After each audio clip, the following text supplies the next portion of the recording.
Just how fast was Usain Bolt's gold medal sprint? Let's put him on a slightly bigger stage and see him race against every Olympic medalist since 1896.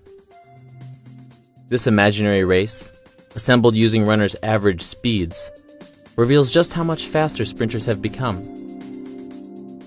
A few lanes over, we see another Usain Bolt, who dominated the field in Beijing in 2008.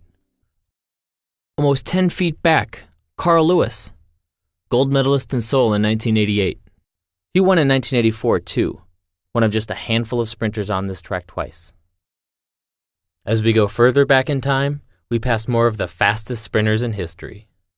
Jim Hines, the first man to break 10 seconds in the Olympics. Jesse Owens, who won 4 golds in Berlin in 1936. Archie Hahn, the Milwaukee Meteor, who won 3 events in 1904. And finally, near the end of this track, we have Tom Burke, who won in Athens in 1896. His time, 12 seconds, puts him more than 60 feet behind today's winner. So what can we take away from this picture? For one, a lot of these sprinters are from the US. Although Americans have had a rivalry with British sprinters, and, more recently, Caribbean athletes, nearly half of these runners are Americans.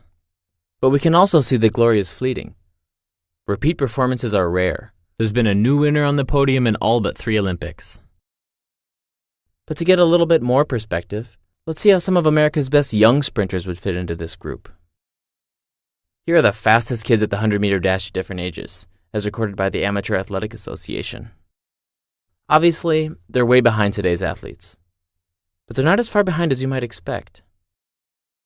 America's fastest 8-year-old did the 100-meter dash in 13.5 seconds, which would have put him less than a second off 3rd place in 1896.